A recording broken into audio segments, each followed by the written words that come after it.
The Sacred Mass 1, Chapter 31. Helmer. During those 2 days, Julian spent his time play fighting with Hope, and what Hope lacked in technique he made up for in experience. And unlike Julian, Hope had been in many real fights, most of them against adults, and he did not call himself Helmer's bodyguard for nothing.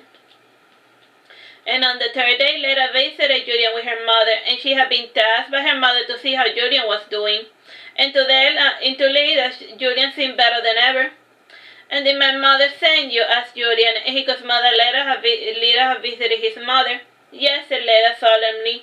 "Don't you miss her?" Yes," said Julian, being honest with Leda. He just couldn't lie to the girl he loved. "But I don't know. I don't feel right leaving my dad alone.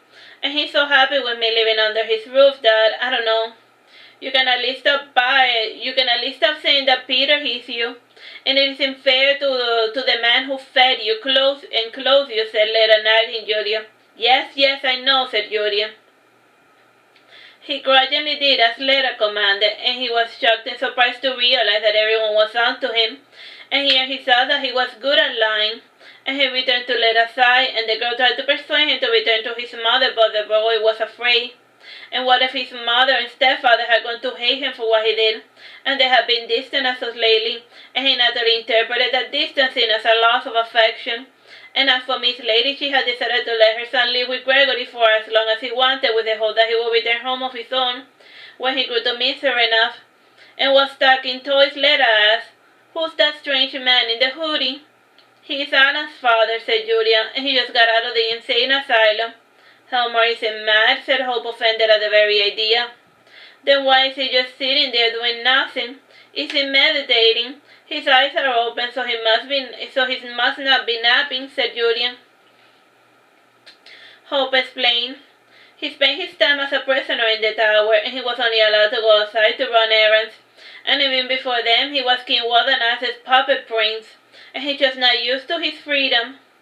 And Helmer was sitting in a corner counting the falling leaves, and he rose from his spot when Lorica visited, and with something to do, Helmer's personality changed completely, and he assisted Lorica with her patients, and they each made their rounds all over the city, and Lotte joined him as his assistant nurse, and for the time being, none in Wallen seemed too keen in visiting the dragon dentist Lotte.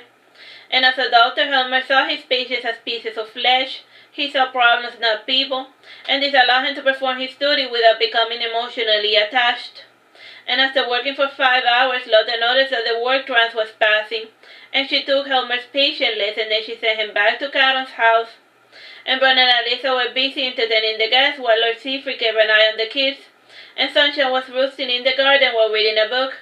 And the book was a mere allusion to hide his mother's advanced technology, and sitting near her was Pandora, and she was braiding his lovely blonde hair and adding little flowers at the end of the braids, and Sunshine was trying to focus on his reading to notice what was being done to his hair.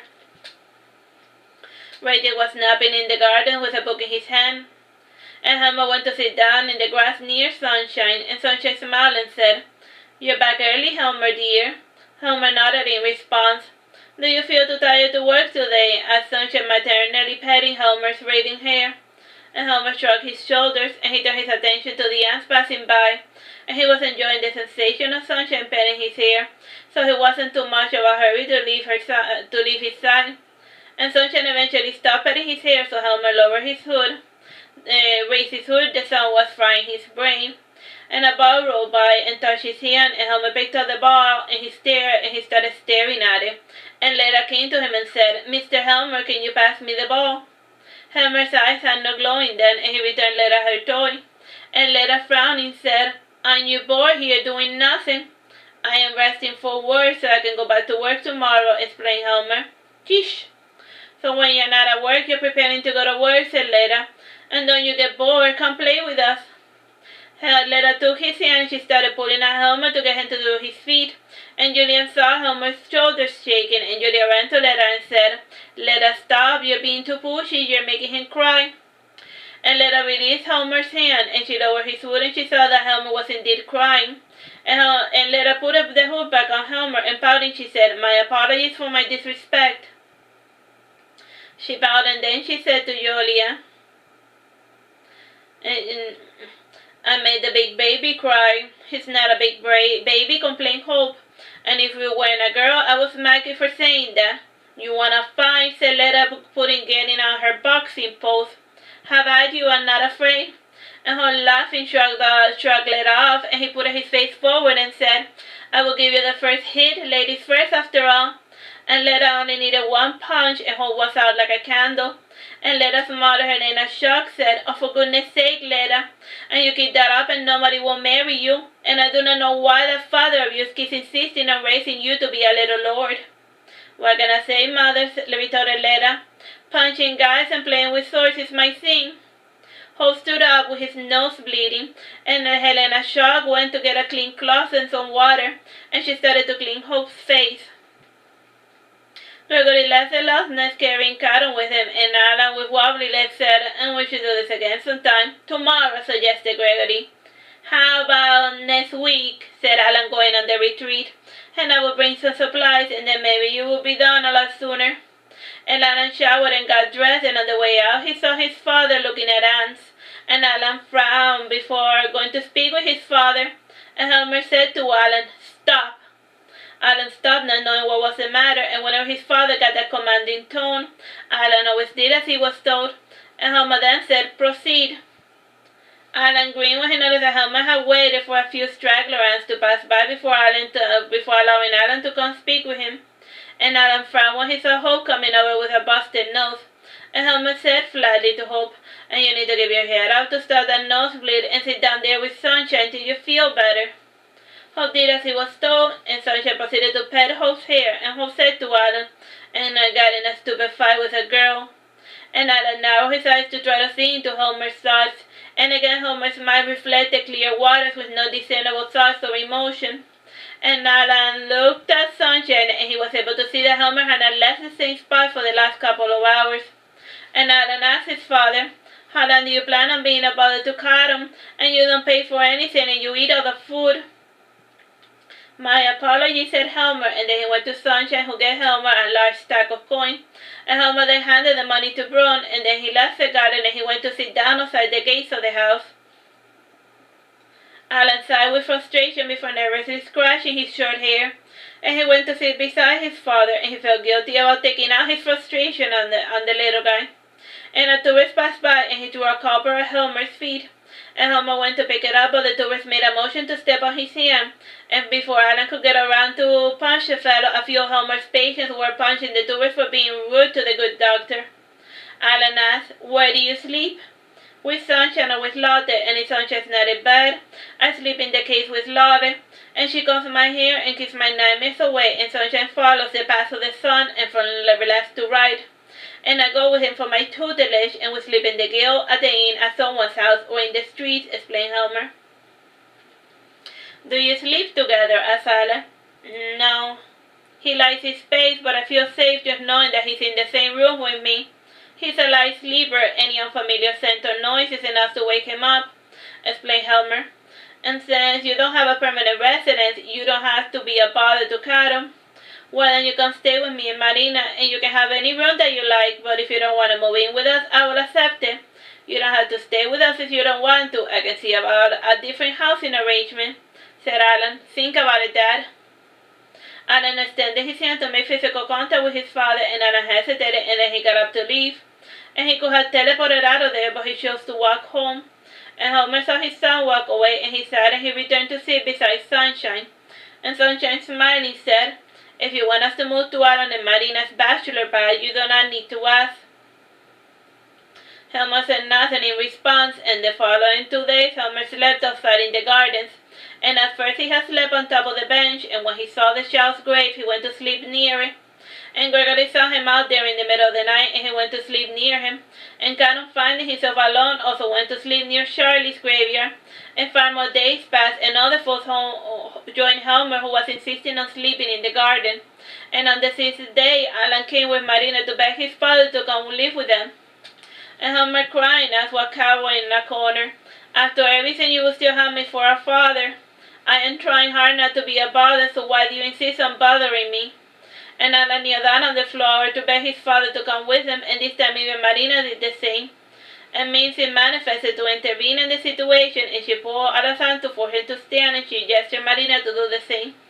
And she chirped and snapped her beak, and it seemed as if she had said something very important, and she tended to fumble with her words when speaking with strangers, and it would take much speech therapy for her to overcome this weakness. Caron, guessing what she meant to say, said, Helmer needs to feel that he's in control of his own actions. And I know what you mean well, but I don't know, sometimes good intentions are not enough to help someone. And Mincy gave Caron thumbs up, and then she disappeared, and she reappeared again beside Helmer, and after waiting for a bit, Helmer fed her mana. And Allan and Marina returned home with a dejected look, and an hour passed, and then they heard a soft knocking on the door. And it was Sunshine and Helmer and Pandora, and Mincy had succeeded in convincing Helmer to go live with his children. And Helmer spoke and understood Mincy's chirping language, and she does like birdies. The siblings moved aside, and they bowed to welcome their father to the humble abode. And Allan had the best rooms in the house forever ending, always waiting for his father to return.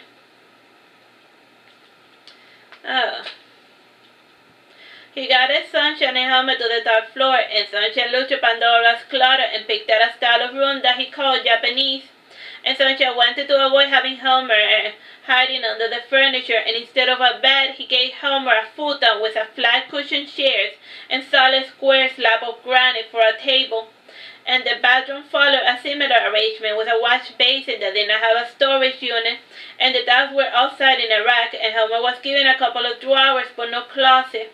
And the bathroom of his room had a balcony that overlooked the ocean, and it had a shower made of exquisite granite. Allan's so-called humble abode was almost a mansion, and it had 3 floors, 10 rooms, and 4 bathrooms. And the bottom floor was almost a dance hall, and below was a basement, and every morning Marina would clean each room fastidiously. And she would then polish the fancy silverware, and then she would clean all the dishes. And the house had a large treasury in the basement, and Allan regularly got a bunch of expensive gifts for his many, many lovers, both male and female. And the money he made from the girl was either in the basement or collecting interest in the bank. This house he currently lived in was an expensive gift he had received from a nameless nobleman. The nobleman would make sporadic visits to Allan's house, and his aloofness always kept Allan on edge. The nobleman had a mind that Allan couldn't read. And for the last 6 years, the mysterious visitor would give Allan and Marina gifts without asking for anything in return.